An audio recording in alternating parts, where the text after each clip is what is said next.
Good day, everyone, and welcome to this TIPS Development Dialogue webinar on the just transition. My name is Gaylor Montmasson-Clair. I'm a senior economist at TIPS, and I will be facilitating the session today. For those who do not know TIPS, we're an economic policy research institute based in Pretoria. We do policy research, capacity building, and facilitate dialogue and dissemination on areas of economic development, social progress, environmental sustainability. And it's really my pleasure to facilitate the webinar today, which is part of a series that we are running on unpacking the various dimensions of a green and just transition in South Africa. We've had a number of events already. You can find the recordings as well as all the presentations on the TIPS website. And we'll put also a link in the chat box if you missed that.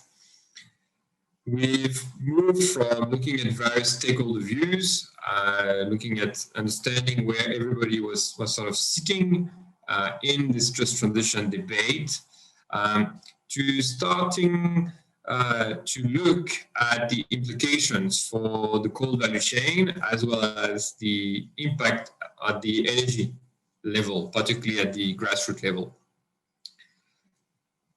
There are many debates around the nature, the speed, the context of a just transition to a green economy, an inclusive green economy going forward. But what is sure is that we haven't cracked all the answers. We don't know yet the extent of the transition that is required fully. That's still very debated, and we still don't know exactly the kind of interventions that are going to be implemented going forward. But early experience from other countries, as well as early estimates in the South African context, does suggest that we need to also really start thinking about how we're going to finance the just transition. This is really the focus of today's discussion, trying to start unpacking some of the options to finance a just transition in South Africa. Of course, discussions are focused heavily to date on the energy sector in South Africa, particularly the coal value chain. But such discussions around the financing of just transition actually go beyond the coal value chain, the energy sector, as is the just transition itself, looking at the whole economy and the whole society. So very pleased to have four really great experts with us today, who I will introduce in just a moment. Just to remind you that you can ask questions throughout the webinar using the Q&A function, which should be at the bottom center of your screen. As well as the chat box. Feel free to interact through the chat box. One small caveat on the chat box: if you just type a message, it directly goes to just all the panelists. So click on all panelists and then select all panelists and attendees. And then you'll be sure that everybody actually sees your message and you can interact that way. Without further ado, let's turn to our webinar and to our dialogue session. I'm going to give each and every of our presenter about 15 minutes to make introductory inputs, after which we will throw a few questions to them, and then hopefully, if everyone sticks to the time, we'll have some good dialogue session through a panel discussion.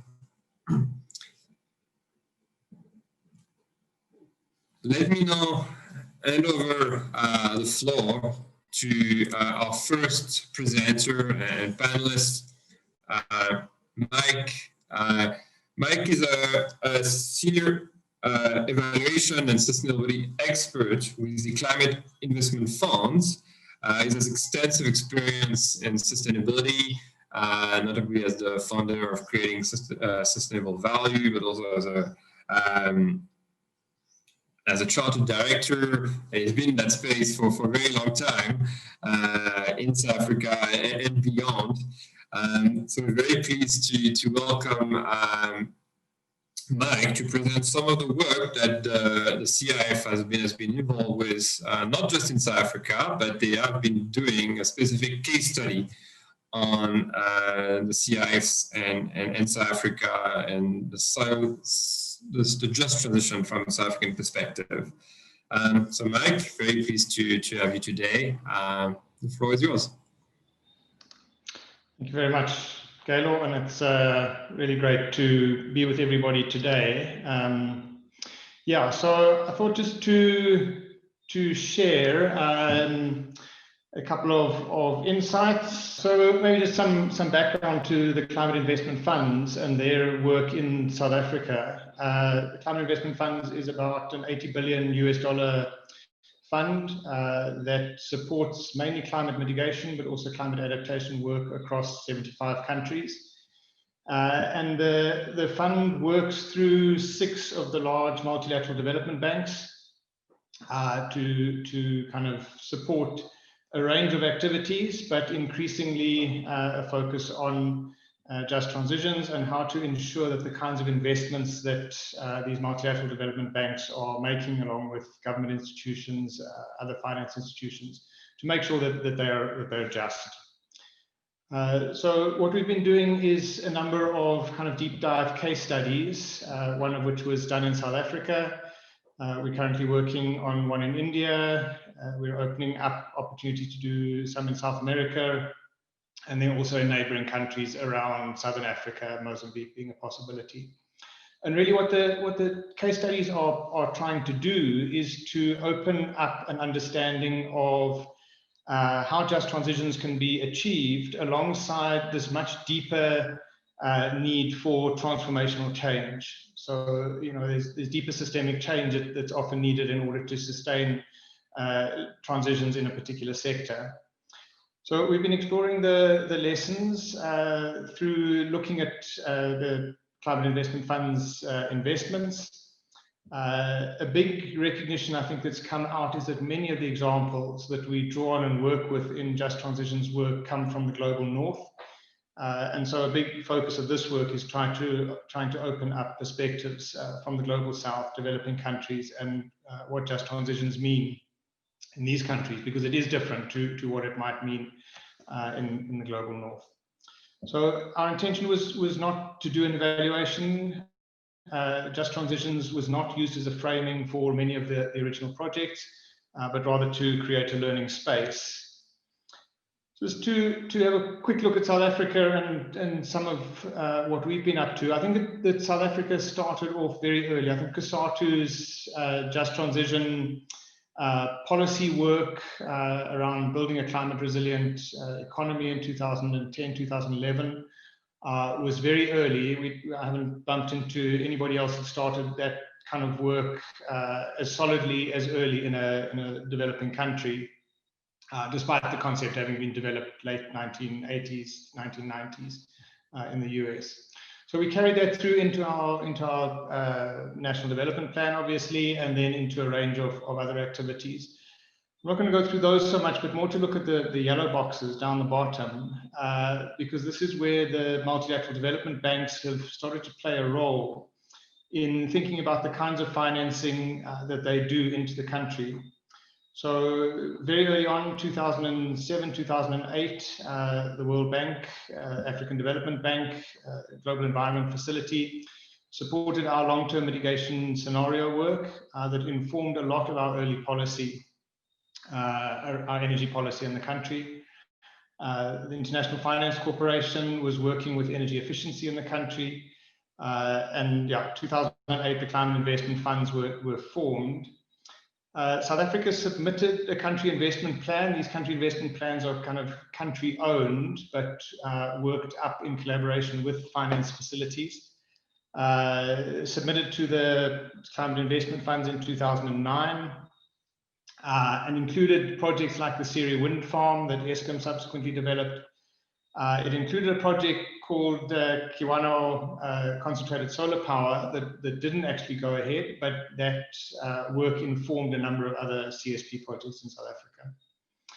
So those were supported through our Renewable Energy Independent Power Procurement Program, series completed 2015, and the kind of multilateral development banks, climate investment funds continue to work in South Africa at the moment, working significantly on battery storage and setting up the battery storage, work with Eskom, and then a number of proposals and considerations around the repurposing of coal power stations at the moment.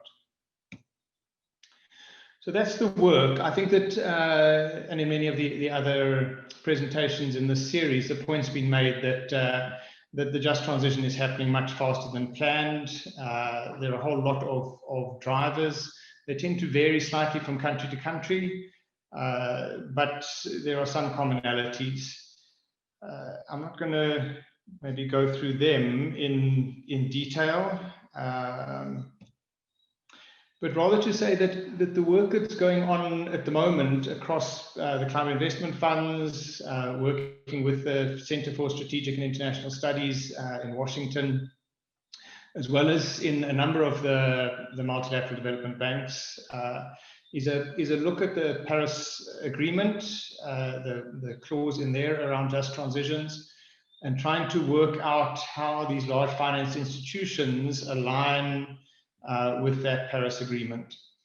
So part of that work is to start to develop a framework for thinking about and discussing just transitions. Very broadly, I can share some websites. This is the kind of work that's going on, focusing on two main areas. The one is around procedural justice, and the other around distributive justice. So procedural justice, looking at issues of recognition, so whose voice gets heard, participation, what kinds of opportunities there are for people to engage in both national and local dialogues and influence those dialogues. And then, of course, the governance structures. Under distributional impacts, looking at present distribution, maybe the most obvious one, issues of access to energy and issues of energy poverty coming up in many of the global South countries.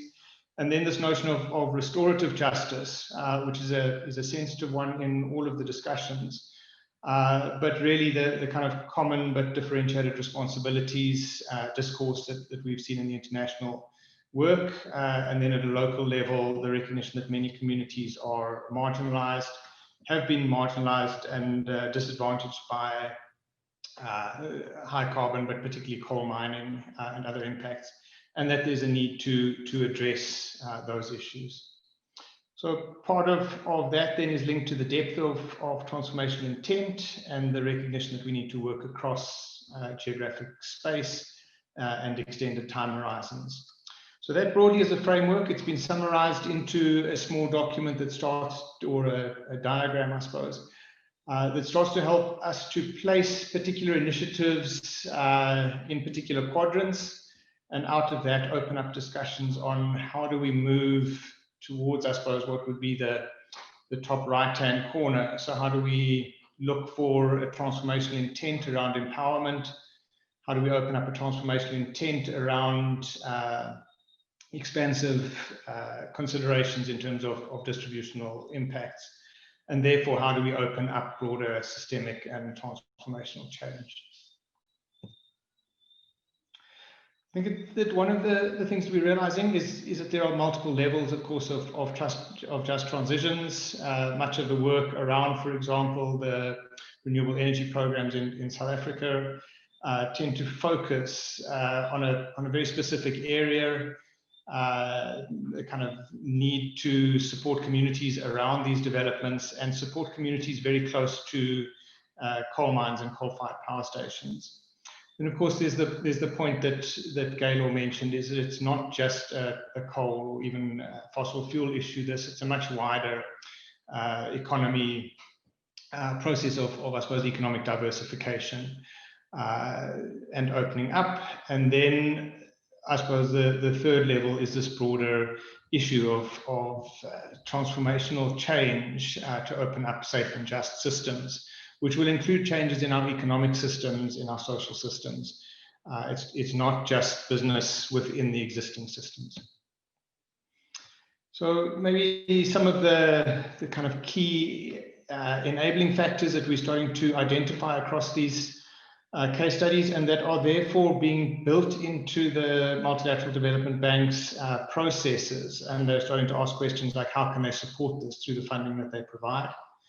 The modeling and planning, our long-term mitigation scenarios that I mentioned already are incredibly important for this kind of work and need to be invested in. The recognition, participation and governance structures can be supported.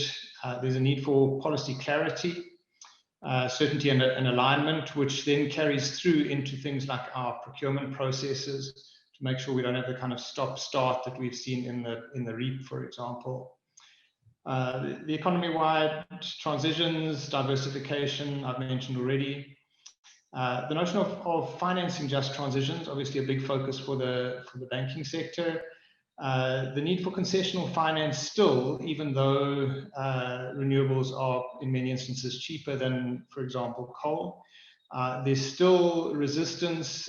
There are still kind of lock-ins and structures that may require concessional finance.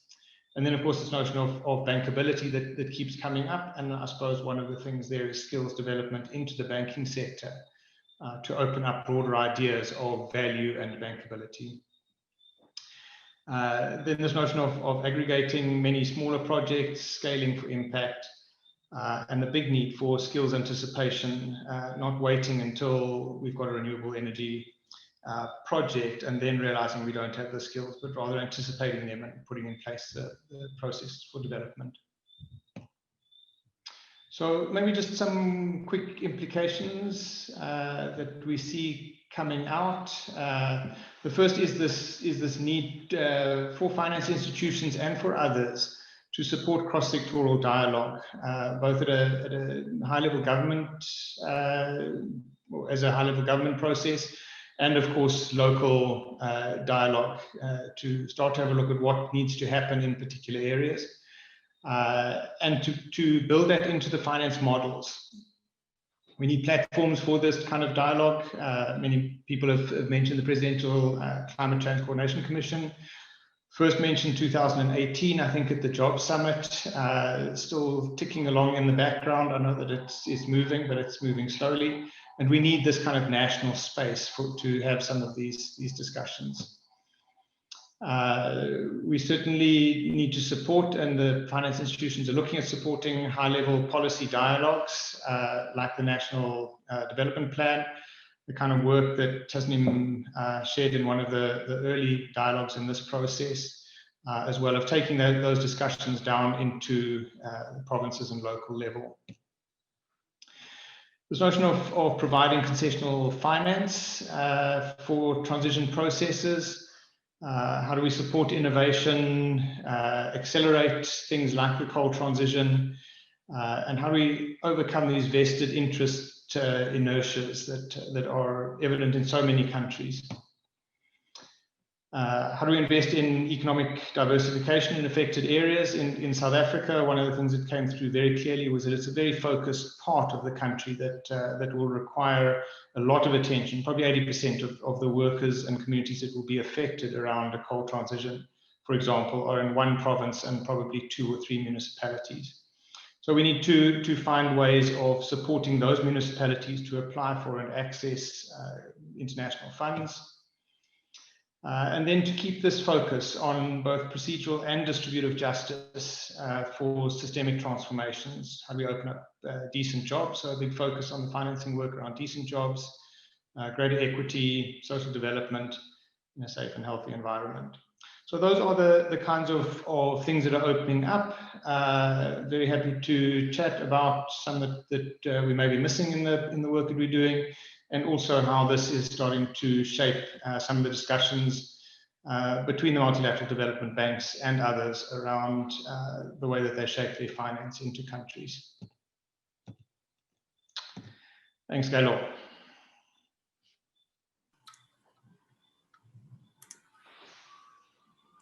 Thanks a lot, Mike. Great, yeah, really great presentation. Really, I think a good starting point as well, just to set the scene. Very useful in that respect.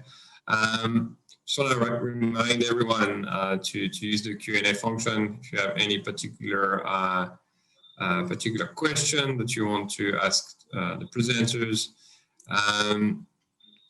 I see there's one that was just posted now. So I can throw it to you, I guess, almost live there. And it's any interventions used value chain transparency for SDG vital records. So it says this is feasible using, for example, blockchain. A big need and opportunity for local competence, and enabling factors would be information, infrastructure, and skills. So really around the value chain transparency and SDGs. And I guess I'll add a question to that as well. For me, is that how do you see MDBs kind of internalizing some of the criteria that you've highlighted, particularly in your last slide? I think there's a lot for MDBs to internalize and start shifting, I'd argue, what they finance, but also how they finance. I think that we obviously started to see a little bit, but we need to do a lot more in that respect. So how do you see that, I guess, yeah, sort of going forward? Yeah, maybe let's start with that. Yeah, good one. Thank you, and thank you to the person who asked the question. The issue around the kind of value chain work, I think that there are two aspects of it. The first aspect is how do these MDBs, who tend to often finance through multiple intermediaries, how do they ensure that as they open up just transition requirements in their financing models, that those are passed down through the various people that are implementing the projects. So, for example, in India at the moment, there's quite a large finance project that the Asian Development Bank and the World Bank are doing through national banks for rooftop solar. And what tends to happen is that you see this great intention quite sort of high up, and in the initial discussions, there are a lot of kind of social and environmental frameworks that are put in place, and yet it's very difficult to track it all the way down the kind of various implementers. So that, I think, is one piece of work that the banks are looking at quite carefully, particularly around their kind of monitoring and evaluation of the impact of their investments. But the second part of the question is how do you track along these long kind of sectoral value chain, so along a coal value chain, for example, what the impacts of investments are down the value chain. And I would imagine that that's where the kind of mention of blockchain comes in, with the kind of integrity along these value chains. I'm not aware of that work going on at the moment, but it may be. I think that the focus at the moment is more around the kind of social and institutional interaction and keeping those value chains online. Gaylor, your question around how do you start to kind of internalize it into the decision-making processes. Yeah, I think that they're huge institutions, these, and it's a bit like trying to find a trim tab on a big rudder of a ship, and just saying, can we tweak this little bit that'll generate much bigger motion. I think that a lot of the work at the moment is being driven by the multilateral development banks. They're very interested in the kind of Paris alignment working group and trying to understand their processes going forward. But a lot of it is just putting in small requirements into, for example, the kind of social and environmental safeguards, and trying to bring this focus in there because they're already in the institutions, and trying to make sure that there's something in there that will alert project developers to these different dimensions of both procedural and distributional justice. Thanks. Thanks, Meg. I mean, let me throw you a couple more questions. I mean, there's actually quite a few flowing now. I won't have time to ask all of them now, but you can also answer some of them directly. I'll pick up on the question from Harold, who's being all cheeky, but I'll pick it up on it. He says, do you think that there is a real risk that just transition might become another product sold by financial institutions? And if yes, are there ways of managing that risk? I think it is an important question in terms of saying, is that a genuine, and maybe also to reflect on, you have a very powerful diagram. I think it was slide 6, around the social inclusion versus distributional impact, and then you had another very powerful slide I thought was diversification, socially inclusive transition, safe and just, And I think for me, it kind of speaks to, we can have a very narrow transition, very unambitious and narrow, or we can have something that's really ambitious. And so just to kind of think, or hear you thinking around where we sit right now and where we should be, because that's important to acknowledge that we're probably not at where we should, well, we're not where we should be. I mean, so just some thought on that. Yeah, so the one around it being another product or a way of, I suppose, almost creating a kind of Trojan horse that you can wheel in and allow a whole lot of work to appear good, and yet there remain challenges.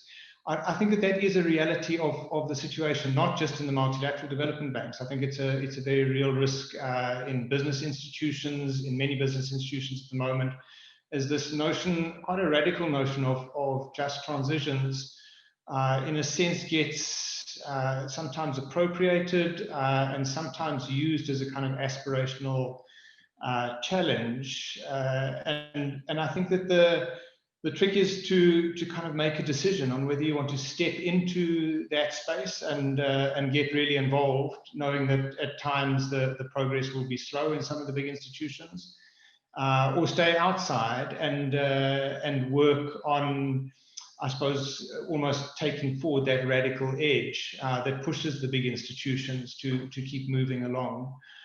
And I think that both approaches have huge value. I think that civil society groups, labor particularly, need to keep pushing that kind of radical dimension, and that the big institutions will use some of it as a product, and some of it as a way of genuinely seeking to improve their practice. So that's kind of the one area. Gaylor, you had another question. I've forgotten it. It was more just to reflect on your two diagrams, the one from diversification all the way to safe and just, and the one from, I guess, kind of a system change to narrow transition, incremental reform, and time transition. Yeah. So I think the nice thing about working in the climate investment funds is that it's used as a kind of it's a learning and evaluation process, really, or it has a strong learning and evaluation orientation that seeks to work with and inform, shape the practice of many of the large multilateral development banks. So it is a space in which you can, I suppose, put forward some of these much bigger transformational aspirations that that we recognize are important to address climate change, the urgency of climate change.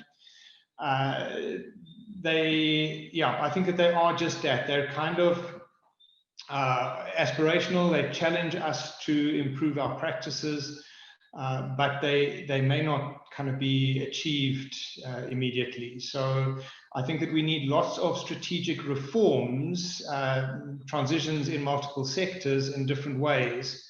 But we need to have this end point in mind. And I think that if we have it in mind, then we can say, well, what needs to be in place in order to achieve that? And then work on these kind of, in some instances, smaller reforms, but leading towards that bigger picture. Great stuff. Thanks a lot, Mike. I mean, there's plenty more questions, so I really encourage you, Mike, to just go through the Q&A and in the chat box as well and try and answer some of that. And we'll get back to some of them a bit later. Hopefully we'll have the time, but I'm sure some of them you can start answering them. Just to remind everyone if you're going to be chatting in the chat box, please click all panelists and attendees, because if you only send it to panelists, then we see it, but everyone else can't. So that's why some people can't see the questions you're putting through. Or just more easily just use the Q&A function, and then everybody can see that. Cool. But thanks again, Mike. That was really, really great. And I think that really set the scene perfectly for the rest of our session today. I now want to hand over to Emily. Emily is an economist at Meridian Economics, the boutique consulting firm, who's been working heavily on the just transition transaction, particularly. And Emily has really worked in that space around climate change mitigation and sustainability, and the interplay between economics and complex system for quite some time now. And I think just transition is at the crux of this. It's really a complex question. There's no easy answer. It's not even an easy question. So really, we welcome your thought on that. And particularly on this just climate transition for South Africa that has been in the works for quite some time now, and could be one of the avenues to financing the just transition in South Africa. Emily, the floor is yours. Thank you, Gaylor, and good afternoon to everybody. Yes, I'm going to go from Mike's really comprehensive or broad presentation to something quite specific, which is the opportunity of of transition financing for mitigation, focusing on a just transition. And I'm going to use as my starting point the South Africa's climate mitigation policy, which has mitigation embedded in the concept of just transition and sustainable development, and most recently has set out the movement towards an ultimate goal of net zero carbon emissions by 2050. And looking at the implications of this for the power sector, which contributes the bulk of South Africa's emissions, this implies, taking here three things: that within 30 years, the sector needs to transition away from coal. There's a question, Gaylor, you picked up on it initially as to how fast. Secondly, that the power sector still needs to provide adequate, secure electricity for the economy to recover, to grow from COVID, to grow and to restructure towards a lower carbon economy, the development or sustainable development aspect. And then third, very specifically, the just aspect. And this has the components of particularly coal workers and communities, and there are also just transition aspects more broadly across other sectors of the economy. But the other area which I think Mike has spoken to so eloquently, and I had in here just literally as a placeholder and acknowledgement, is the role of the power sector in contributing towards a systemic reduction in inequality. It's not something I'm going to explore in this presentation, but just leave it there for now. And I think that those 3 points are together quite a huge ask of the power sector, and particularly so given its starting point. So this smaller diagram on the right-hand corner of the slide is taken from previous slide decks where we tried to represent where the power sector is currently. And on the right-hand side, these concentric, or these circles overlapping, really representing multiple sources of crisis for South Africa's power sector, domestic sources of crisis, and then exacerbating this, the international influences of the disruptive change in the electricity sector from a technological perspective, which is just gathering pace, and then also the climate mitigation global policy movements, and particularly the divestment away from coal, just resulting in South Africa coming in at a poor 106 out of 115 in the World Economic Forum's Energy Transition Readiness Index in 2020. We are not starting in a good place. South Africa is not alone in this. Many other emerging economies are. And what I want to present in these next few slides are one proposed opportunity that can support this power sector transition in the context of mitigation and just transition. It's something Meridian Economics has been conceptualizing and progressing for a couple of years, and which Eskom has more recently been exploring as to whether it's something that they can take forward. But I'm going to speak quite a lot more generically to the concept of transition finance in the South African context. So Eskom's coal fleet, even in a very rapid mitigation or accelerated transition scenario, and this graph is taken from Meridian Economics and the CSIR's Ambitions project that we did this year. It's just an illustrative example, but showing that were we to try and get all coal off the power system and retain system adequacy by 2040, we would still be relying on the coal fleet for a lot of our power generation for a long time. So the coal fleet has a role to play in keeping the power supply to the economy. But this fleet is currently associated with many problems, as I'm sure all of you on this call know well, from operational challenges to pollution issues to insufficient revenues, and then a suite of financing issues, including the divestment one of financiers exiting coal. And from a systems perspective, when there are multiple crises and multiple problems, one would look for points of high leverage, where with relatively small problem-solving force, and saying relatively here, one can achieve quite a large effect on systemic behavior. And we're proposing that the opportunity of transition finance provides this high leverage point in this situation. So what is transition finance? It's a concept that has been emerging internationally from a number of institutions who are looking at this, and particularly as we get our heads around collectively what it means to achieve the Paris goals, the Paris Agreement climate mitigation targets. This graph here is a Meridian graph, so it comes from a kind of South African perspective of how we are understanding what transition finance is, and understanding it to be the financing that is required to enable the managed phase down of carbon intensive legacy assets. So Mike spoke to the danger of a chaotic transition. So this would be the opposite of that, trying to manage a transition, and particularly for the social implications. So on the x-axis, we have invested capital, and on the y-axis, and on the horizontal axis, we have time, so 2020 to 2050. The gray portion is capital that is currently invested in fossil fuels or coal, and the green portion is the shift of this capital over time to investment in a green economy, green infrastructure. And arguing that right now there is divestment pressure to move out of fossil fuels really rapidly. But the problem is that you can't, as we've seen from the previous graph, you can't move out of coal quickly without a chaotic transition and not being able to secure power supply to the economy.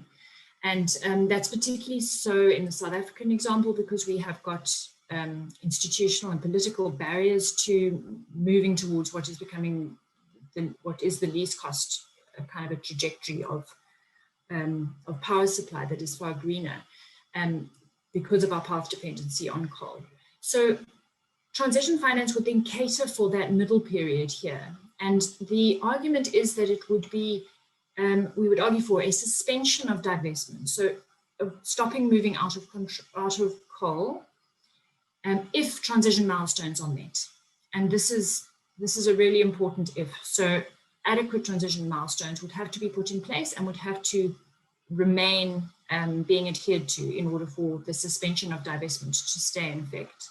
So what one is doing under transition finance is really changing the terms of the invested capital.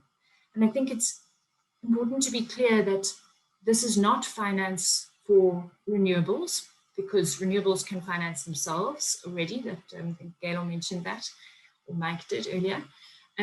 It's also not financing for the decommissioning, additional decommissioning requirements of power plants. This is for keeping that coal fleet running under phase down commitments. So traditionally, climate finance, and this is a graphic that comes from the CPI's Global Climate Finance Landscape in 2019, so it's pretty recent, showing the flows of international climate finance as going from the left-hand side, their sources, and what I'm wanting to show here is their sectors on the right-hand side. What is the use of this, or what is classified internationally as climate finance? And some of this is concessionary finance, focused on mitigation and adaptation and disaster. And those that relate to the energy sector, to the power sector, I've circled in red as being going to energy efficiency projects and renewable energy projects. So the point really being here that there is no current category and there are no modalities and mechanisms to support a transition away from legacy fossil fuel systems. So we're arguing under transition finance and along with a growing number of others internationally that we need a new category and we need new mechanisms and systems, particularly in the DFIs and the MDBs, to finance the transition, to enable just transitions. And we've experienced a very big appetite from the international climate finance community to support a prototype transition finance transaction in South Africa. But there is a window of opportunity for this that is likely to close at COP26, and that this financing will probably look for other opportunities. So more specifically, what could this transition finance look like for South Africa?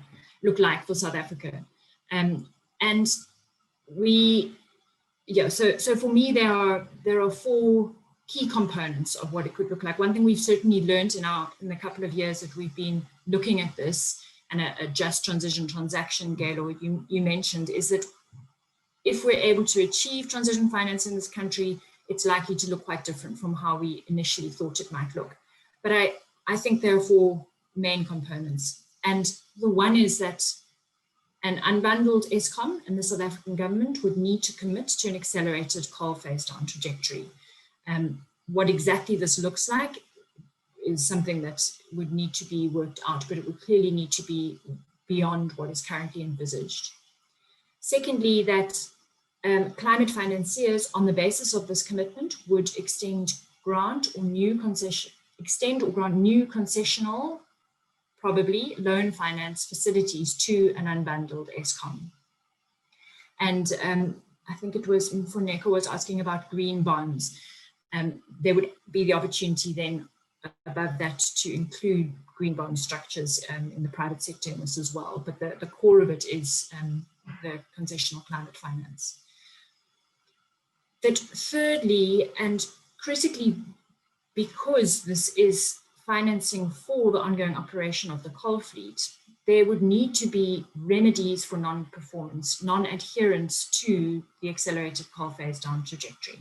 And this could be in the form of something like rate adjustments, so the concessionality would be lost if the milestones were not adhered to, or complete withdrawing of the financing, so reinstatement of the divestment conditions if the accelerated coal phase down is not adhered to. And that's a really important component of any transition finance initiative. And then fourth and equally important is that all of the concessional value that is created through a transaction or an initiative would accrue on an ongoing basis over the lifetime of the loans. So this is likely to be a long-term loan, so a long-term source of revenue, into a just transition fund specifically for affected labour and communities. And what I think is really important about this is this mechanism, and it's not in all transition finance discussions that we've seen, but this mechanism hardwires the just transition aspects to the mitigation aspects. So financing for the just transition accrues when the mitigation milestones are hit. So the two have to happen together. So this is a pretty busy slide. And what we are trying to do here is to depict how that financing specifically for a localized just transition process might be supportive. I'm going to start on the left. In the black box is a straw dog of an Mpumalanga just transition program. And I want to be very clear that this is just a high-level scoping exercise to look at what something might look like. It would obviously have to go through very careful deliberation processes and consultative processes. But there would need to be some form of transition management, dialoguing platform. There would need to be some form of packages for coal workers. Those are very clear. And then we've conceived of it here as a renewable energy centered socioeconomic development program. From international research, it's clear that it's really important that it's not just packages for those that are affected, that there also needs to be other opportunities created in the area. So some form of development program is really critical. And here it's conceived of as associated with special economic zones for renewable energy type initiatives, utility scale, small scale, associated industries, but then that it also involves hard and soft infrastructure projects and projects in mine rehabilitation, tourism, agri and agro-processing and industry, and many other areas. So it's a holistic development program. Now to move to the right-hand side, the far right-hand side of the slide, where the concessional value from a transition finance initiative would flow into the purple box, where it would be organized. So this is pure grant funding that accrues on an annual basis, and there it could be organized into various financial mechanisms that can support the different needs of such a program. So some will need pure grant financing, some will need concessionary loans, some incubation finance, etc., all the way up to pre-commercial financing.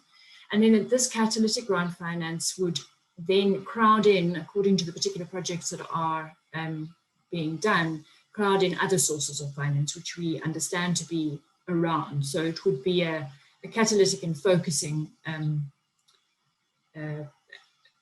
focus point that the concessional value would have. Finally, then, just to come back to the role, the heading of the presentation, the role of transition finance for mitigation and just transition.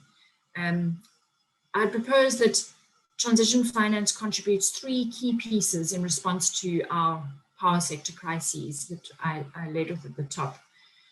And that first, it addresses the serious credit risk Eskom currently presents to the fiscus, which is a very clear and present issue, and it's an issue of economic development and inability to support people across society.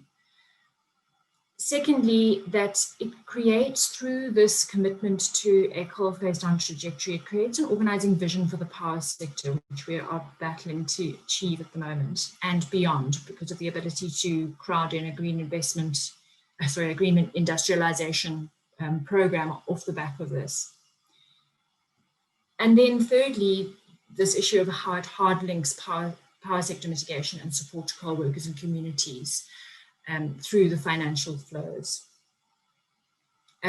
Just a couple of final points then. The Transition Finance Initiative really takes this systemic view of South Africa's historical fossil fuel pathways as a reality. And the intention is to unlock the creation of new, clean and just power sector pathways.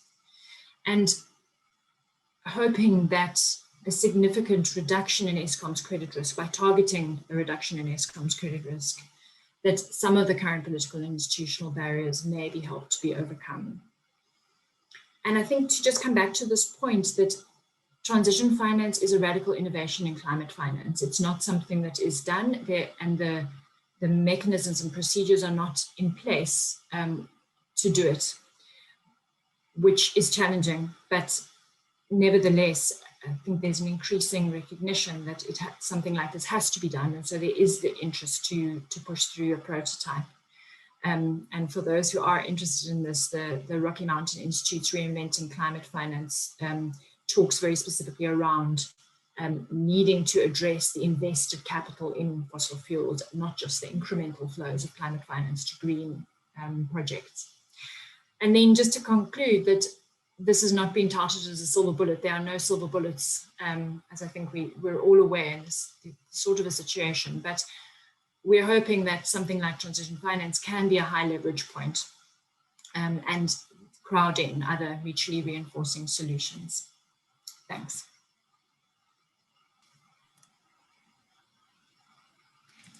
Thanks a lot, Emily. I think that was very on point and very clear in terms of the role of transition finance going forward. There's quite a few questions popping in. I'll try and throw a couple your way. The first one, I guess, from Penny there, just saying we haven't even yet financed our peak, plateau and decline scenario. So how do you see transition finance kind of materializing? Since we already don't have enough finance for our PPD. And then she also asked the role of concessional finance. How do you see concessional finance play a role in that? In the transition finance. And yeah, I'll throw a couple your way. Hopefully you can take some notes. Another one is from Frederic. The divestment from coal also requires quite a lot of funding. Do you see transition finance kind of playing a role in that? Or, I mean, is this including, or is it really separate? I mean, from your presentation, it seems like it's quite separate, but, is the financing for coal plants decommission external to just transition fund, or is it part of that? Also pick one last one for now from Alex, just to say, isn't there a risk that actually we lock in the opposite? We lock in, instead of locking in an accelerated decommissioning, we kind of lock in a slower transition or decelerated transition by saying, we need to provide funding to run the power plants longer. And that might just take us further away from actually what's required by science. There's quite a few more, but let me leave it at this for now. And if you forgot anything, I can stress them again. Thanks, Gaylor. Yes, there's quite a lot in there. Just to respond to Penny, and that we're not financing the PPD yet, that I think one of the intentions of a transition finance initiative is to provide this organizing vision, and that when you say financing the PPD, a lot of that financing can be private sector financing that will fund the renewables rollout if the enabling conditions are there for that to happen. And I think our challenge at the moment is the creation of the enabling conditions. So it's less a quantity problem as it is an orientation problem or an unlocking problem.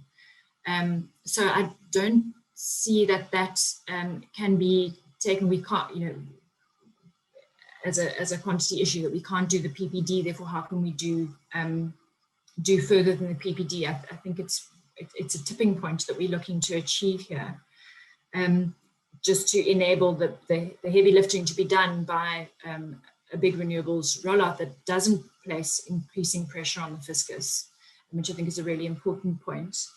You asked about concessional finance, the role of concessional finance. So concessional finance would provide the value that would go into the Just Transition Fund and potentially help reduce the cost of financing that would go to Eskom. So there would be need to be a split between the two, but it would also play a role in de-risking Eskom as an investment opportunity, and because aligned to the concessional finance comes in the requirement for a commitment to a coal phase down. So that commitment then is valuable to crowd in private sector finance, particularly private sector finance that is interested in reputational risk associated with coal. Frederick, the coal divestment, and I'm understanding you specifically speaking about the financing for coal decommissioning, that we would see as being outside of this transition finance initiative, but the boundaries are possibly less important. It could, and it may eventually be inside something, but I think a transition finance structure, but the bulk of the financing would not be for specific projects. It would be for this stock, this invested capital stock that would need to transition out and would need the conditions to be put in place to facilitate a faster transition. And then, Alex, is there a risk of locking in the opposite? There are ways of mitigating that risk. And I mean, two parts, I think, in answer to your question. The one being that once this system is reorientated, once this tipping point has been breached, then I think that's unlikely. All the economics are pointing away from coal fired power generation, and it's getting more expensive to keep that fleet running. So it's just a matter of tipping away and creating the enabling environment for a large-scale renewables program, and the economics will likely do the rest and probably do it faster, which is why it's important that there's this feedback loop to just transition support. But the other way that this can be mitigated is by providing financial incentives for overperformance. So there is a quantity of tons of mitigation associated with the Transition Finance Initiative that can be quantified and does have value internationally to DFIs looking to provide metrics on how they measure the efficacy of their investment. So the greater that quantity, the more attractive it is, and there may be a way of increasing the concessional rate if there is a faster transition. So one could use those incentives, both the remedies and performance incentives to counter that risk.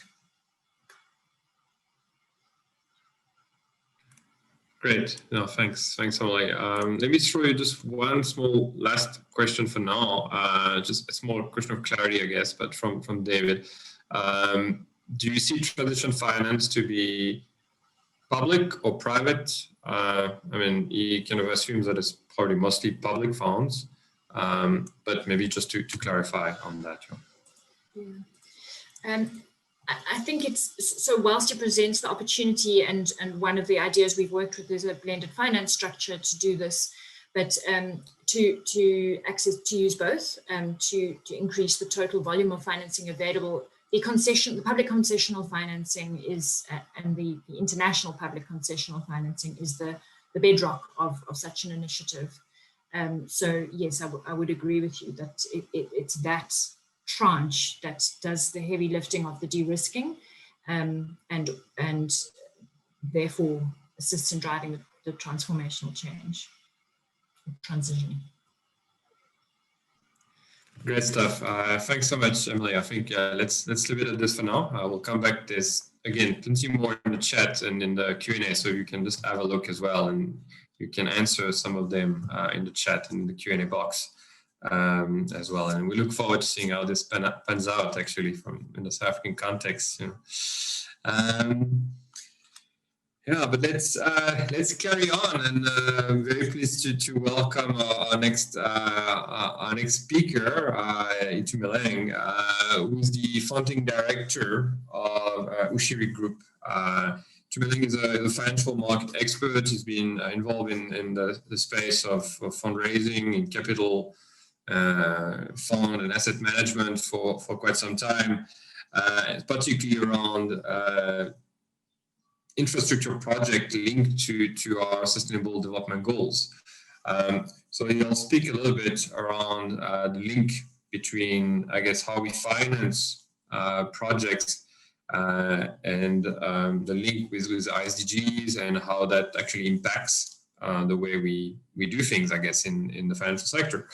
To me, handing over to you now.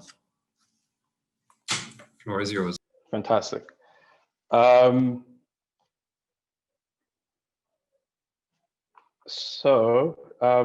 It's such a pleasure to kind of be involved in the conversation around financing, and it's also quite an honor that like the conversation happened through quite a technical lens that moved itself away from people, and we at Ushiri take a view that people should be at the center of the financing schemes that are quite available to everybody in the just energy transition conversation, or any other transition conversation for that matter.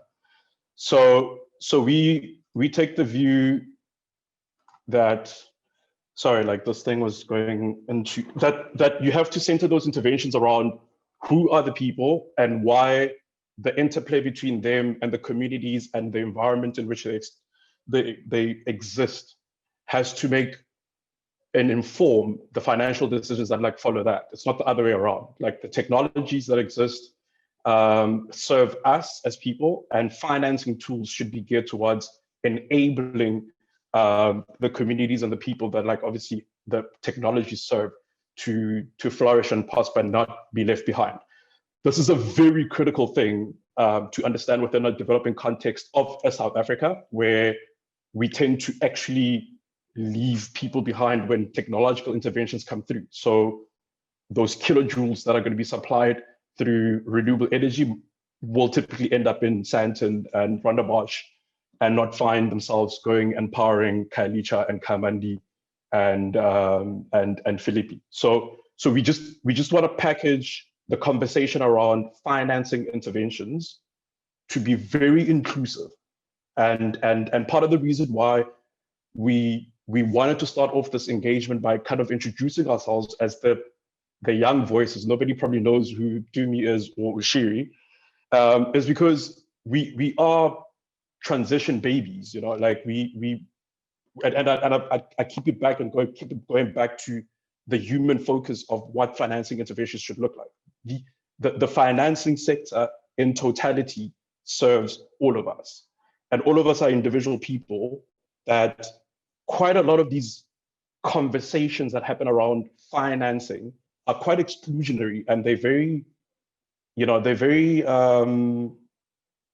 what's the appropriate English word? Like they tend to be paternalistic and very exclusionary. So we want to kind of bring it back to the essence of the people. My mother SMS'd me, 4 minutes ago saying she's part of this thing, and I realized that like I need to also speak to her and her people, because quite a large part of like what the motivation for these sort of conversations happen through is, development financing agencies and climate financing agencies, all of these people that are so far up north, whereas a significant part of what enables the environment for transitions to happen is my mother's tax money and her pension fund. and these financing, or even her savings that kind of happen through the banks as well, or like the commercial banks have access to. So she needs to understand when we speak about financing, why her money is actually also enabling this conversation to happen. And it's not just the far out white man somewhere in Europe that is enabling this conversation to happen. So it's within that lens that we say we were born in South Africa's transition. We have lived through the experience of the South African transition as babies, through fees must fall, and right now through this energy crisis and COVID. So we are transition babies, and we've also centered our interventions around things on the ground. So that's what differentiates the conversation that's happened before to the conversation that's going to happen now.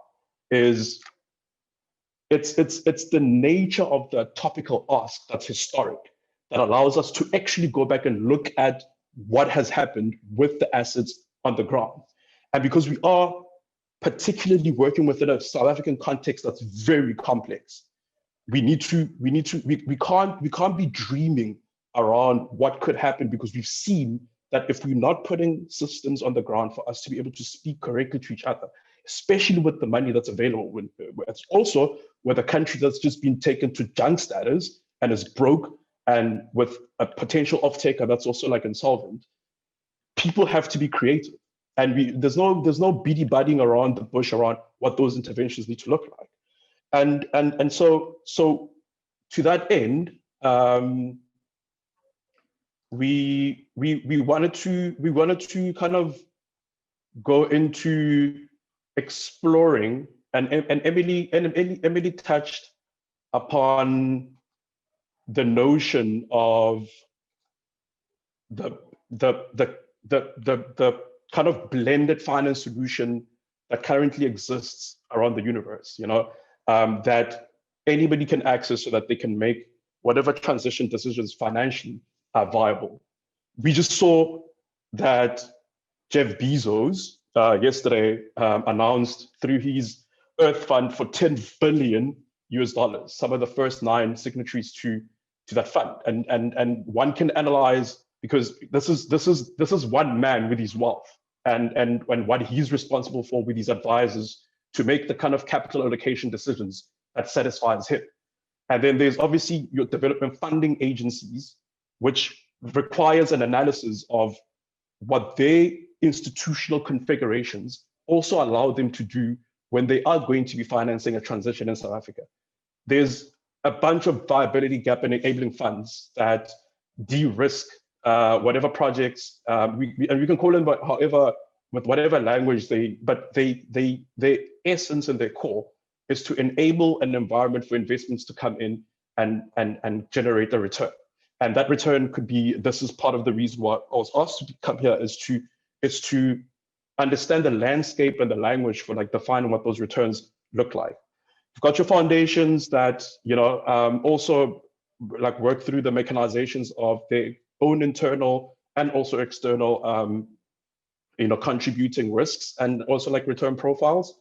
But what's more important for the conversation that like I would want to have today is the realm of like private sector, or what is deemed in South Africa, private sector investments through the money that's locally available to enable this transition to happen. So we're moving it slightly away from the conversation around the guys out there versus the things that like we have in here that would typically enable the conversation to happen internally. And that's the configurations where quite a lot of the allocation decisions, like as part of my thesis, one of the key component was of that second part of the study was who in these financial institutions in South Africa is making capital allocation decisions, who's sitting behind credit committees. Like people understand that like they have to give their money to the banks and they pay insurance companies and they pay their pension funds to like these people and tax revenue, they pay taxes. So, but who is sitting there making investment decisions that will enable this conversation to happen?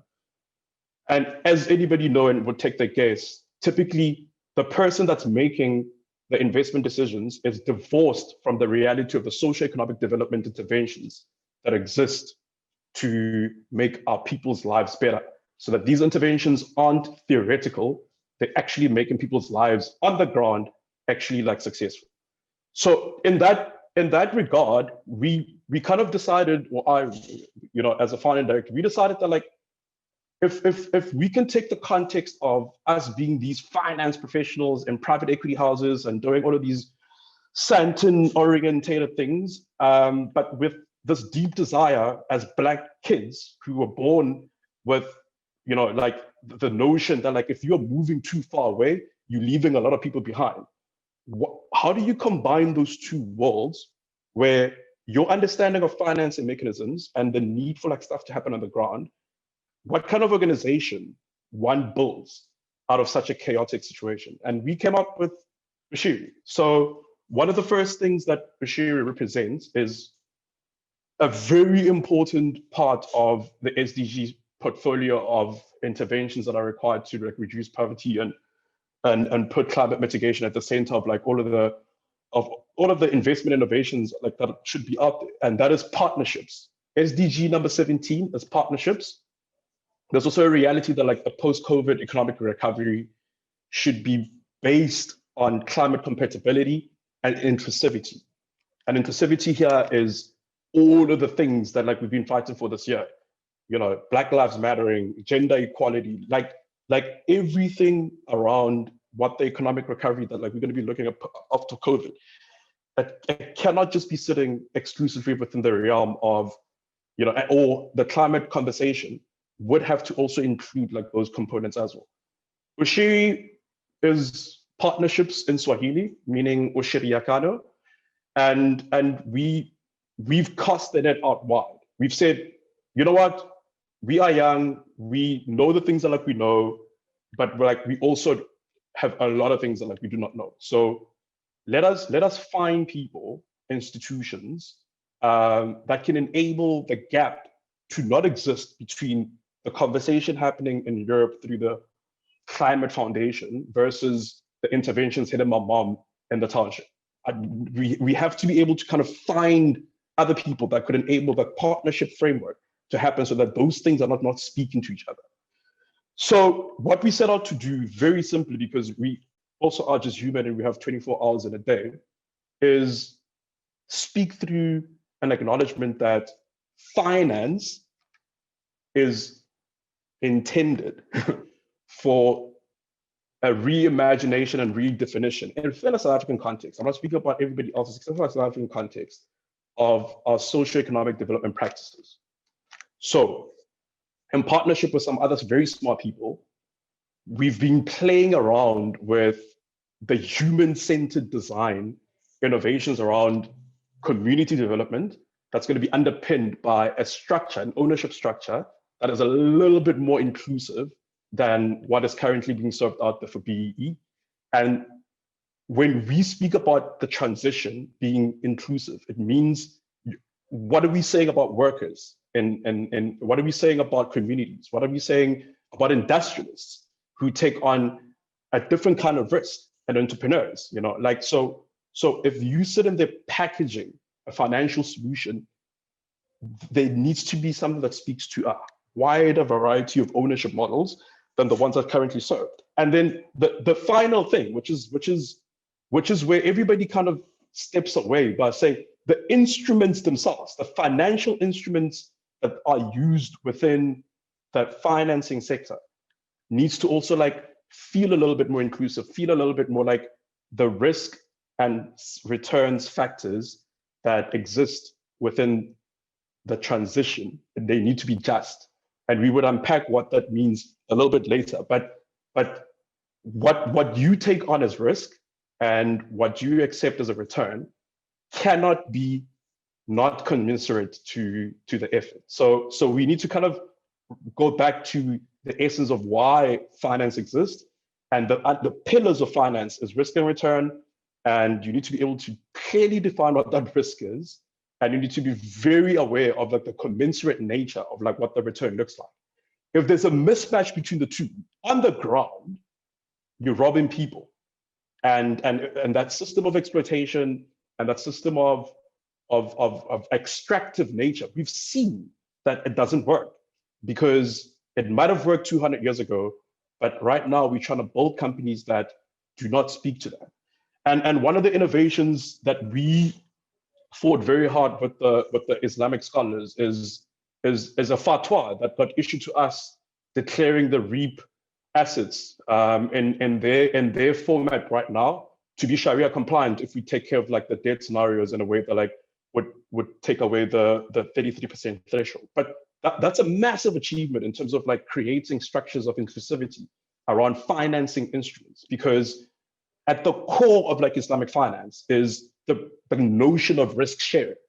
So their financial instruments, not only are they obviously, as you know, like just like something a little bit out of the mainstream, but embedded within that system is a justness that's currently sort of like missing within the conversations around the innovations around financial instruments.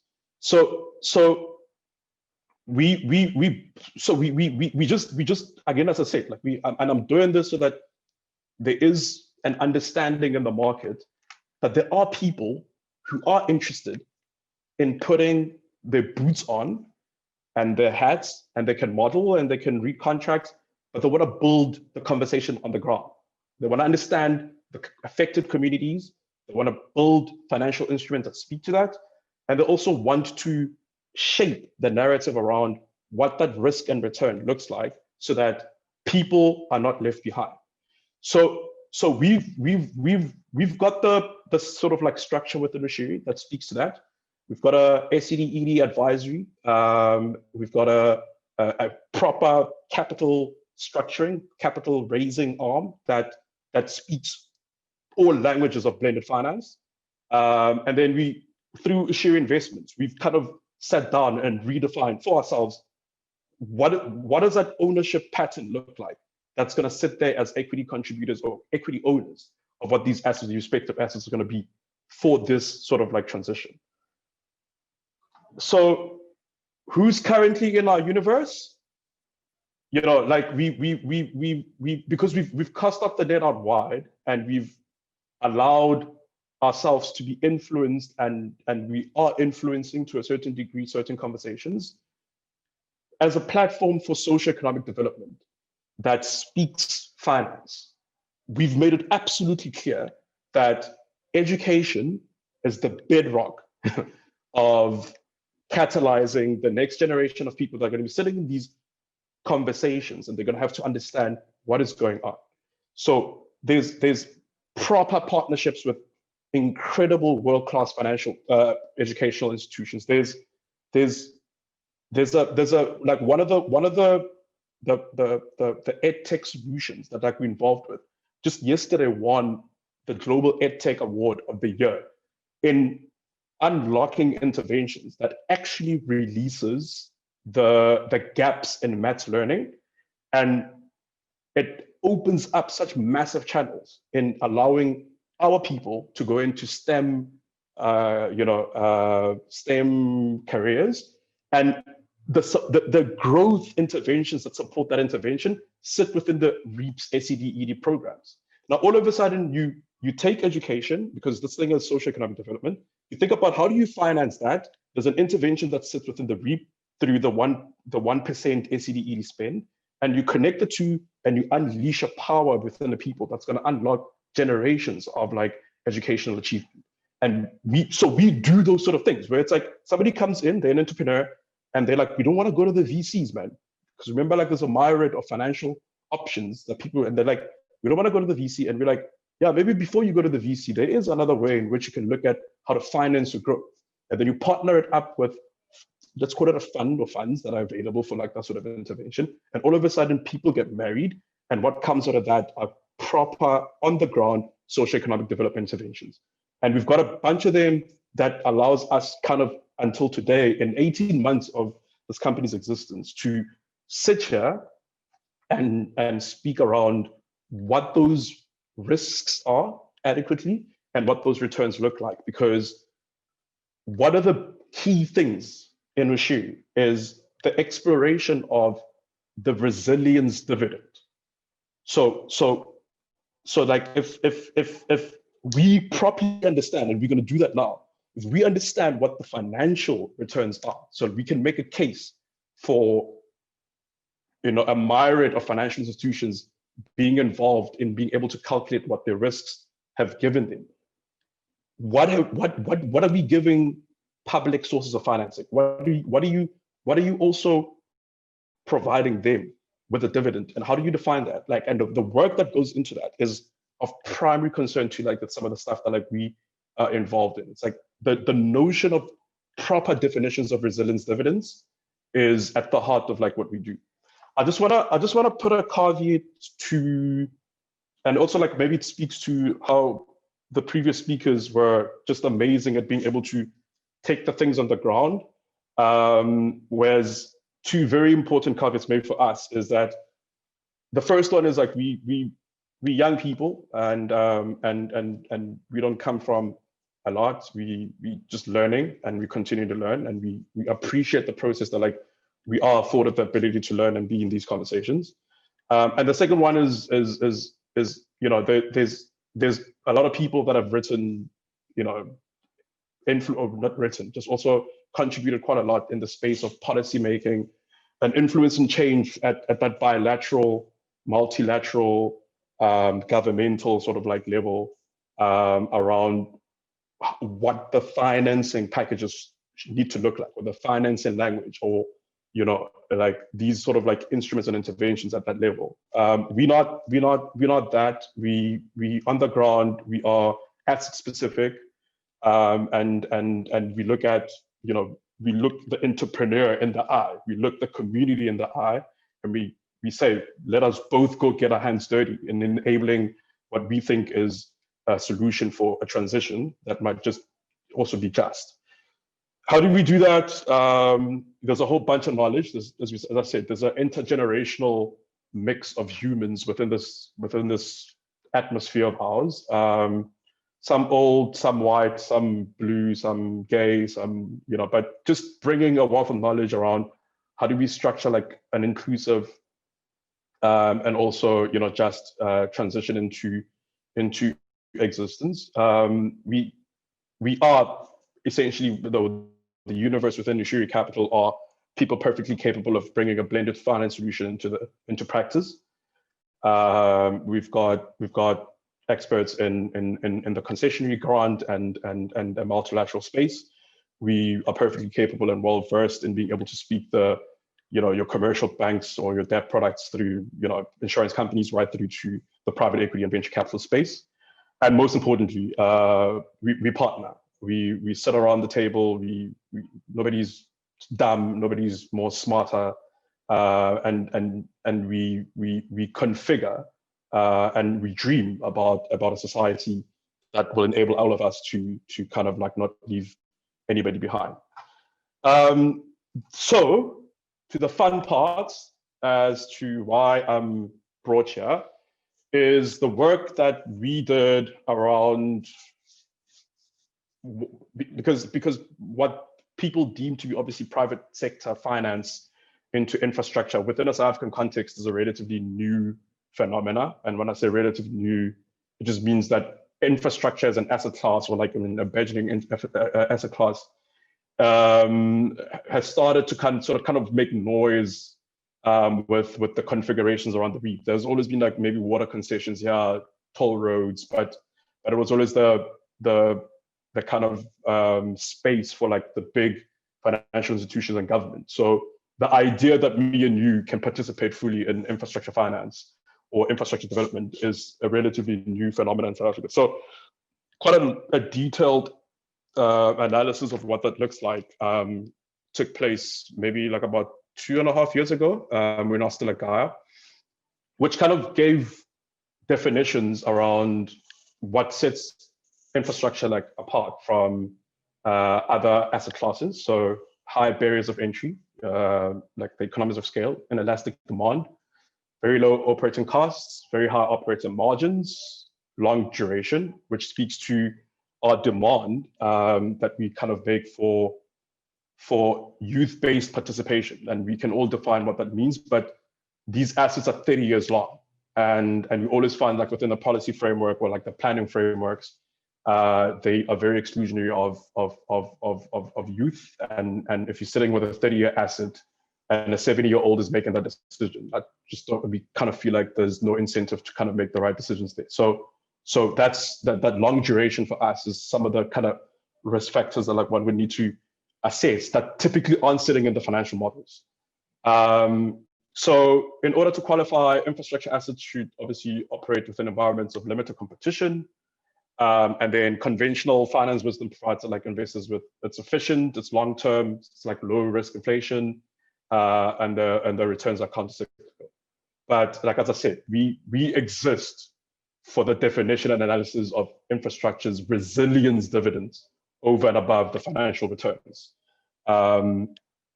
So as we'd mentioned earlier, infrastructure investing, much like any other investment practice, finds joy and sorrow in its risk and return definitions and frameworks. I might be speaking to the crowd, but like as I mentioned, my mom is in this call, and we would like to have this conversation be a bit more inclusive. And so I'm going to kind of, go into just like the definitions of what those risk parameters typically look like for both economic and social infrastructure.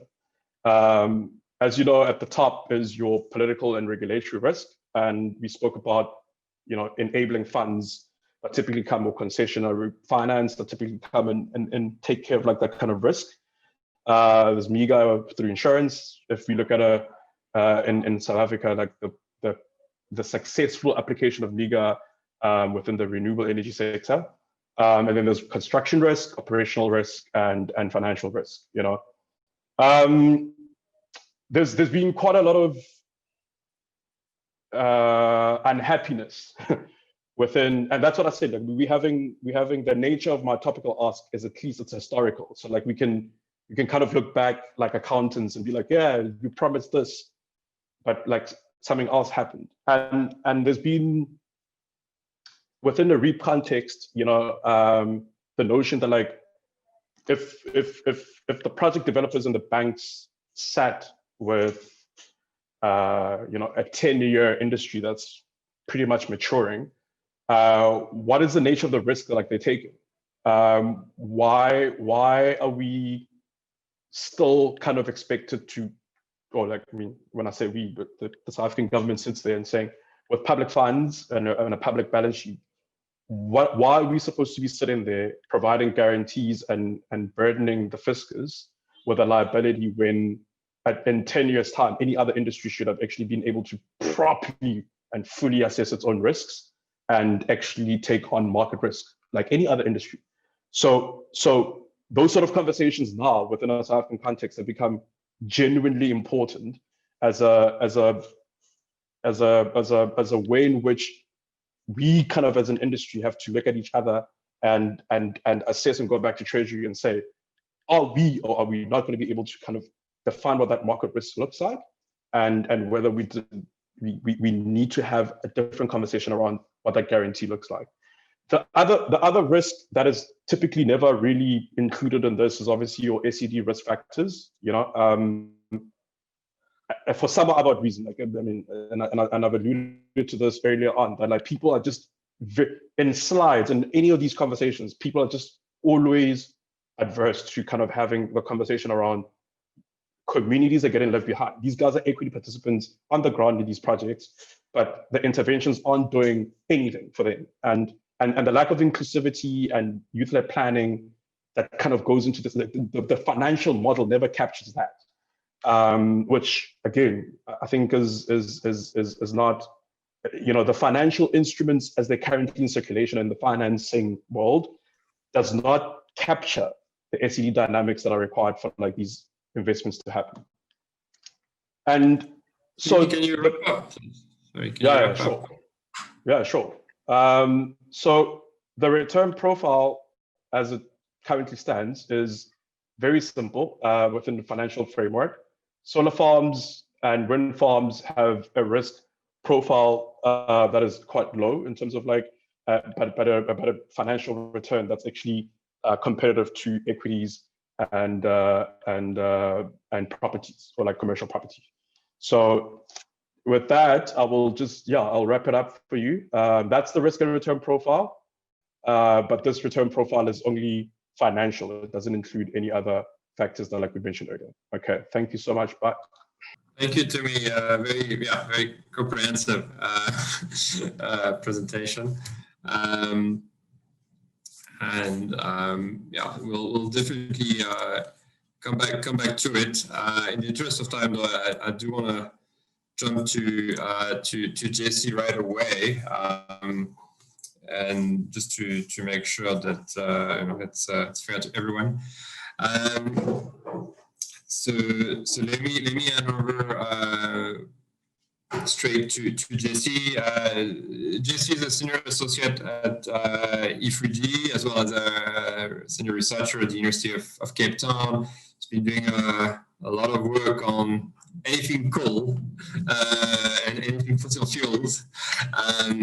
But particularly has done some really interesting work around fossil fuel subsidies in South Africa, which always feature as a discussion point in how we finance a potential just transition, because they are obviously a huge pocket of money that's currently going either directly or indirectly towards the fossil fuel industry and could be directed elsewhere. So Jesse, over to you. Brilliant. Thank you, Gaylor, and thank you everybody else for having me today. You're all used to hearing me talk about just transition and coal, so I'm talking about something very different today. Gaylor, as mentioned, had asked me to talk about subsidies to fossil fuels. And myself and some colleagues had done some work a few years ago, because at the time that we started this in 2016, there was only one analysis that looked at fossil fuel subsidies in the country, done by ODI. And we wanted to get a better feeling for how this kind of was unfolding. Now, subsidies are very technically and politically complex, and some of our kind of key findings before I get to the quantification was really that historically we essentially built the high coal dependency that we see in South Africa today through active choices to support producers. So Emily discussed earlier the way, we have this coal dependent development pathway that we need to actively think about how to pivot away from. But one of the kind of insights I think from our work is that was built through active choices over many, many years. And maybe we need to apply some of that historical precedent to the challenge that we face today. Now, when you look at fossil fuel subsidies in South Africa, well, they're very hard it's actually very difficult to find out how big they are. So the scale is not well known, and a lot of the details obscured or hidden. So even when you can see that there might be a subsidy, it's very hard to tell how large it might be. And the South African government doesn't report on them. We don't go to the G20 and say these are our fossil fuel subsidies, because in fact they're not often viewed as fossil fuel subsidies. They're viewed as vital or strategic investments that are being made to support economic development. And I think this is important because it means there's no national debate about the role of fossil fuel subsidies in economic development. And I think you can contrast this very clearly to the debates we've had over the last few years, especially around, for example, the implementation of a carbon tax or the costs associated with the early rounds of the REI PPPP. These are very open and explicit and transparent, and so people can debate them. But a lot of the fossil fuel subsidies that got us to where we are today, and that might continue to persist, as I'll show now, are not discussed. There's no debate. And the implications of those fossil fuel subsidies are therefore also not clear. We don't know what the costs are. We don't know what the benefits are. We don't know what trade-offs are being made, because there's no public discussion about it. And we certainly don't know what this means in terms of emissions. So there's lots of definitions, and I don't want to get into too much of the kind of excruciating detail of that, because you'll all go to sleep. There are three main approaches. One is done by the IEA, which kind of just compares domestic versus international prices. There's an inventory approach, which is done by the OECD or the World Trade Organization, which essentially looks at it, tries to list all the mechanisms that are used for subsidization: tax credit, direct transfers, government support, loan guarantees, that sort of thing. And those can either be producer subsidies, consumer subsidies, or total support estimates. It's very resource intensive. So actually it's very hard to get this kind of data. And then there's the IMF approach, which a lot of people will be familiar with. The IMF includes externalities in their estimates, so it's a whole order of magnitude larger. It's normally about $5 trillion US for the world, of which 44% is coal, and that will include things like the health impacts from air pollution, congestion, car accidents, etc. So it's very hard also to compare because lots of people are applying different definitions at different times. There are also political challenges, right? So it's very divergent numbers depending on which definition you choose. And then even once you've chosen a definition, there can often be disagreement about what should or shouldn't be included. Narrower definitions tend to have less disagreement and less methodological uncertainty, but it's very political because this is part of the WTO under GATT. They are legally binding implications for admitting that you have subsidies. Importantly, I think the existence of a subsidy itself and its efficiency and welfare evaluation need to be separated. So you might have a fossil fuel subsidy, for example, for LPG, or in a very coal-intensive economy, some people say our free basic electricity is a coal subsidy. Those are consumer subsidies, certainly, but those actually might confer public benefit. So it's important to trace and understand how big these subsidies are before we also try to understand whether we want them or not. Something that has emerged in the literature when people have started to analyze this kind of thing is also that you get interest groups that demand subsidies, and they're usually well organized. And when once you start providing subsidies, those groups become much more aware of their interest in sustaining the subsidy policy. And this is very different to the widespread social benefits that could be conferred from having different or new subsidies put in place. Or, for example, protecting consumers. They're not very well organized consumer groups to protect consumers from subsidies that might be transfers from consumers to producers, as is in the case of liquid fuels in South Africa. Many technical challenges. As I said, there's no agreement, there's no estimation techniques. You have to decide how to treat things consistently. Do we include public finance? How do you decide what is concessional? How much of that is a subsidy, etc.? I mean, we can go down a rabbit hole on this. I hope no one wants to ask me any questions on that, also because we did this work about 5 years ago. There are also very complex interactions between subsidies. So bailouts to Eskom, are those consumer subsidies or are they production subsidies for the coal sector? Very hard to kind of trace some of the financial flows. It's especially difficult because it's not collected by the government. We claim we have no inefficient subsidies at the G20. And to kind of go through this requires that you have to go through the estimates of national expenditure, budget reviews, income tax acts and amendments, annual reports.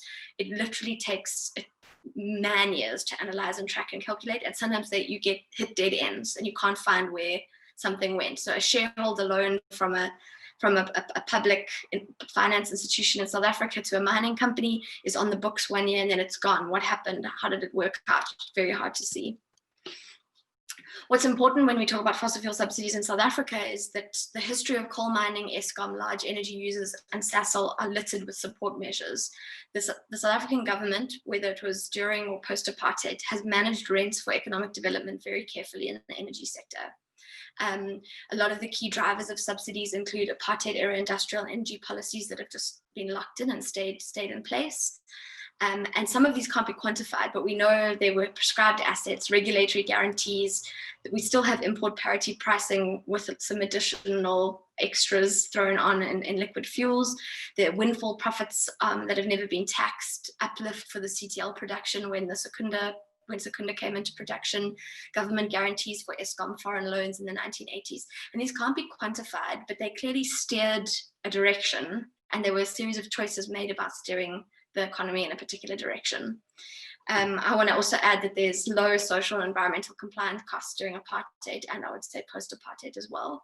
There are more opaque elements to this. So how did the coal contract models and how did the political allocation of coal contracts, both in the 1980s and in the 2010s, how does that work? And are there subsidies, essentially indirect subsidies there to make choices about political beneficiaries? And these have persisted in various forms. There are many kinds of subsidies. I don't want to go into too much detail. I'll put this in here because I thought some people might look at my slides later, which would be very exciting. You can have direct payments, you can have grants, you can have government loans at below market rates. You can have above market rate prices for producers via government regulations. That's an important one in South Africa. You can have export taxes or restrictions. You can have relief from costs that enterprises normally bear in the course of business, like carbon taxes. And there's a wide variety of those. So the work we did was trying to look at 2007 to 2015. We've not updated it. You can go and look at the OECD database, or also looks at South Africa. It's OECD plus BRICS. And I apologize, these are in US dollars million, not in rands, but I couldn't find the rands table. And you can see that it's relatively small in some years and relatively large in other years. And this in particular is the initial Eskom bailouts. Of course, there have been many more since then that aren't included in this table. Some of this is also interest forgone on a loan, because initially some of these equity bailouts were loans that Eskom never paid any interest on. Some of the direct transfers are things like water infrastructure to transfer water to Lephalale to support coal mining and coal-fired power, upfront capital payments that may or may not be paid back through user charges in different sectors, government revenue forgone. Direct transfers also includes payments to Petro SA and other Senedi and things for things related to fossil fuels. Sasol market price support, which we could only calculate for 1 year, but has subsequently been updated by IISD, which I'll show you in a moment. So IISD tried to look at the production support in liquid fuels historically and current. So they looked at Sasol. In 2019, the carbon tax exemption by their calculation is between 6.7 and 6.9 billion rands. Fuel pricing, because of Sasol's location in the inland market, Kunda's location in the inland market, but the way the structure of the liquid fuels price looks, their sort of advantages are conferred by having a refinery inland.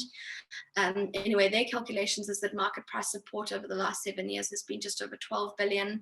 Plus, if you go back in time, and please, if anyone's interested in the history, you should go and read some of the history of the liquid fuel sector, because it's fascinating, the kind of deals that were made during apartheid. But there was windfall profits in the equalization fund, which they've also calculated at 3.7 billion rand. Some work we did on coal IPPs, which we've had a lot of debates internally. Is this a subsidy? Is it not? But in my view, you're transferring money from consumers to producers. It's a policy adjustment. Coal is more expensive than the alternative, sure. So maybe that's not a subsidy. It's just a natural market outcome. But a policy adjustment is being made above market prices via a regulated process, and those coal producers could not otherwise have entered the market. So to me, it's very clear it is a subsidy. And the work we did on coal IPPs, you don't need to worry about all the different scenarios, but that essentially showed that if you built them instead of, it's Thabamets and Kanisa, instead of a least cost power system, it would be costing us an extra 20 billion rand in present value terms.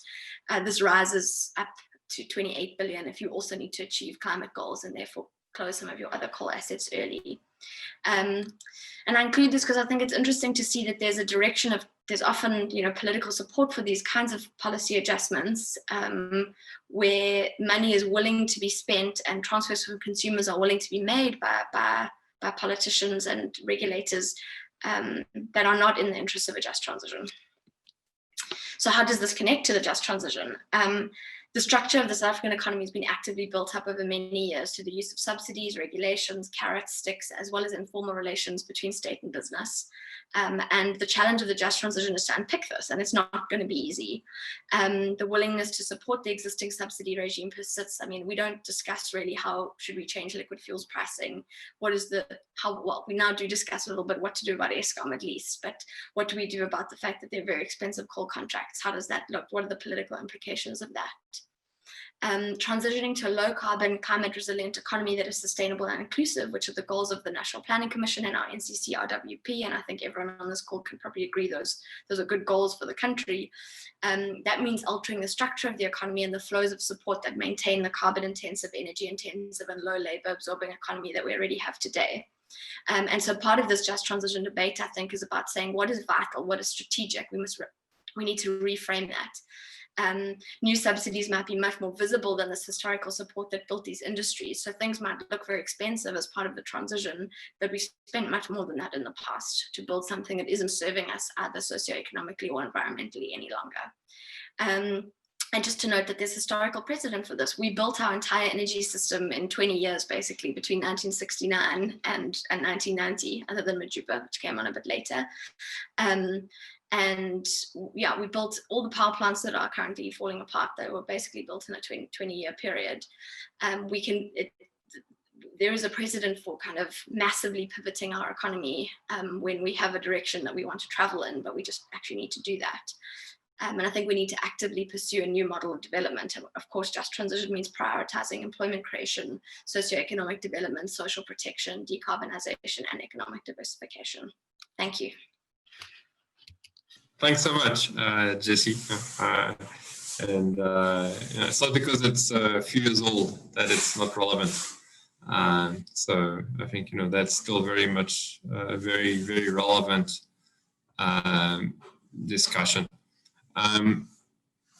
Maybe I just wanted to throw a question at you, just in terms of, I guess, playing devil's advocate a little bit. Are there any possible benefits or justifications for subsidies to remain, I guess, in some respect? Maybe access, maybe, any sort of possible justification to do that. Often people refer to, free basic electricity as a subsidy, and of course that's a coal-based subsidy in the current system. But, is there any kind of way to pivot around that? Maybe just some thoughts. Shall I take that? I mean, I agree, Gaylor. I think identifying subsidies is only step one. Then you must decide whether they're socially or environmentally or whatever outcome you want beneficial. I wouldn't advocate for the removal of FBE whatsoever. I would rather advocate for changing the carbon intensity of the power grid as a way to reduce those emissions. Potentially, I think there's a lot of opportunity, and I was on another webinar yesterday also on just transition, where COSATU were talking about one of their proposals around just transition, which is also that all buildings should have solar PV that should be locally manufactured. And so you could kind of get double spin-offs, right? You could subsidize some people's consumption, and you could also start to develop an upstream manufacturing industry, for example. Yeah, I think some subsidies also serve a purpose, right? You need them there, and that's fine. Like Eskom, we can't not bail out Eskom, even though that we're going to need to continue to do that for several more years. But as Emily's kind of clearly articulated, you can't just keep bailing out Eskom. You also have to have some institutional reform, and you need to think of a different model for addressing the problems that we currently face in the power sector. No, thanks. I think that's very, very, very relevant, and I think we need to change the system rather than what the purpose of some subsidies. Okay, maybe just one last question very briefly. I see. Could you say a bit more about how subsidies relate to the MEC, the Minerals Energy Complex, and the form it takes in post-apartheid South Africa? Yes, that's from Harold. Well, the subsidies built the MEC and the form it takes, right? That's, I mean, I kind of went quickly over the history, but if anyone really wants to read the book chapter we wrote on this, I would be delighted that somebody has. We created the political economic structure. I mean, some of the subsidies will have been an outcome of that political relationship rather than an input. And I suppose my argument is that we can do that again now. But with a different structure of the economy. That's what we should be aiming to do. The particular flavor that it might have taken in post-apartheid South Africa, my area of research is mostly coal, is of course that we changed the way coal contracting worked to benefit a new elite. And that's fine, it was a political decision that was made. But we have no idea, and I certainly don't know what the actual cost of that choice was, to procure more expensive coal from particular producers, or to procure coal that couldn't easily be transported because you want to kind of support a new sector. We haven't quantified that. So it's very hard to compare, contrast, decide if the social benefits were worth the expense, because our money goes into Eskom and then it went out, right? Whereas I think being much more clear about what we are subsidizing and the choices that are being made and the trade-offs that are being made allows you to have a better conversation, at least, and a more better decision-making process around what we need to save and what we're going to save in the next 2 years, where we have to really choose green recovery or not green recovery. How will that look? Yeah, I did. Thanks. Yeah, I think tying into the recovery and of course how we see that going forward is critical. I mean, in terms of, I guess the question you have to ask yourself as well is how do we start phasing those subsidies down? I mean, it's like, it's not that easy. It's not just a matter of switching it off. I mean, this would take a long time. Christoph, well, we are nearing the end of our discussion today. And before we close, I want to give all our speakers the opportunity to say a last few words, a parting shot of sort. Maybe reflecting a little bit on on what they've heard today. I guess, of course, their own presentation, but also from the others that presented, but also in the chat, in the Q&A. Maybe if there is one or two key points that you think are really important to remember, would be great to just hear your thought on that within just a minute or two max, really. Mike, can I give you the floor first? Yeah, thanks, Gaylor, and thank you to everybody for the many inputs. I think that what I really kind of found so exciting is the breadth of transformation that is starting to come through in the conversation. So the kinds of modeling that's being done, the kinds of discussions around transition finance, the kind of putting people in the center that Tumi brought forward, and I think that all of that is incredibly important as we try and move away from it's just coal workers in a particular area. That is important, but it's also around economic diversification in a country with such high unemployment and inequality. A just transition needs to take a much kind of bigger framing into mind. And then I suppose the big challenge is to engage with large and powerful institutions that set things like subsidies, that provide loans in particular ways, that shape concessional finance or blended finance, and to bring this much broader discussion with this kind of information so that we can work towards, I think, genuine transformation, just transitions that reshape the kind of economy and the social systems within which various sectors sit. We talk so much about energy, but in this country, water obviously is such a key kind of resource, and one that we're going to need to see some significant transitions around. And how do we ensure that those transitions are just in terms of both procedural justice and distributional justice. So yeah, I think thank you to everybody for the many questions. I'm sorry I lost some of the questions when we had a power outage here. I've tried to answer some of them. That Gaylor was copying me. But for this discussion and for the whole series, thank you very much, and I look forward to engaging and taking the discussion forward. Thanks a lot, Mike. I was wondering when you were going to mention water. Mike's done a lot of work in the water sector. That's why. But I remember, new solutions, ambitious solutions, is clearly the key message. Emily, over to you. Thanks, Gaylor. And yes, thanks to everybody for the stimulating questions and the other panelists for the great discussion. I think I've been really impressed with the diversity of views that have been presented here. And I think the breadth is really important that's to take forward with us.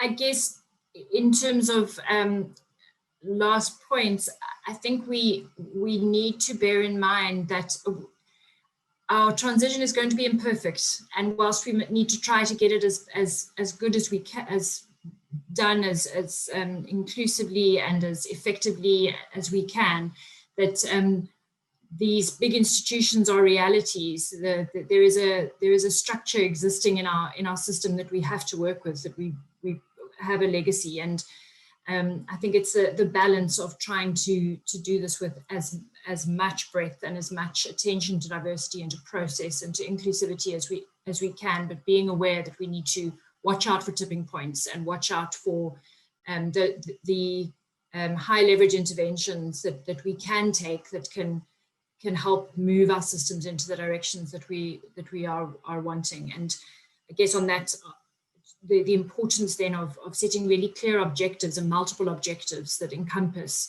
the inclusivity of process, the inclusivity of outcome, just outcomes, mitigation, so that we are working towards a shared broad goal of what we're wanting to achieve. Thanks. Thanks, Emily. Yeah, I think clear. I mean, really, diversity of views. Watch out for the tipping point. Not that really. That's really important. I think accepting the fact that it will be imperfect. I think that's probably a hard truth, that many of us don't want to accept. But the reality might not just be a just transition. It must just be a fair transition, in some respect. But we have to move ahead no matter what. To me, any last point? Over to you. Let me just wrap it up in 1 minute this time. I just think that we've just gone through a pandemic that's just provided with an opportunity for a reset, if we are still alive to do so, and we kind of have to all be brave to kind of put all our heads together and our efforts and our energies, if we are also be able to do so, to provide solutions around resource sharing that speaks to the reality of not having to go back into what we've just gone through now this year. Better preparation, better communication, better allocation of resources. And the people that are in this room are quite empowered to receive that message and do something with it. So I hope, and I thank everybody that contributed towards this. It's always phenomenal to have Emily and Jesse and Mark give views around a variety of topics that I've listened to over the years, and will continue to do so. So thank you so much again for the brilliant output. Thank you. Thanks so much, Jimmy. Really appreciate it. Jesse, you have the last word. Oh, that's very scary. Thank you to my fellow panelists. It was delightful to hear you all speak today, as always. I guess my last word is just that we built this pathway, and we can build a new one. In fact, not we can, we must build a new one. And we need to use all the institutions, or we need to build new ones as well, perhaps, to deliver environmental, economic, and social justice at multiple scales. And then I want to say thank you, Gaylor, because you and your colleagues at TIPS, I'm not sure who else was involved, have done 7 of these webinars, I think, which have really allowed everybody to come and hear from people who are active in the space and to debate and discuss just transition. And I think that's been amazing. You've done it under trying circumstances. So thank you for providing the space and opportunity for that. Thanks so much, Jesse. And I guess, that just remains for me to thank everyone, to thank all our 4 formidable speakers, to thank all of you who've attended. Thank you so much for the vibrant discussion in the chat, in the Q&A. As always, we will share the recording probably later this week, as well as all the presentations. This is the last of the webinar for this year. I think we all deserve a break, but we will be coming back next year with more. So watch out for the invite in the New Year's. This is not the end of the series at all. So for us, we are going to keep those conversations going. Have a good day or a good evening, depending where you are, and have a good break. And we'll see you in the new year.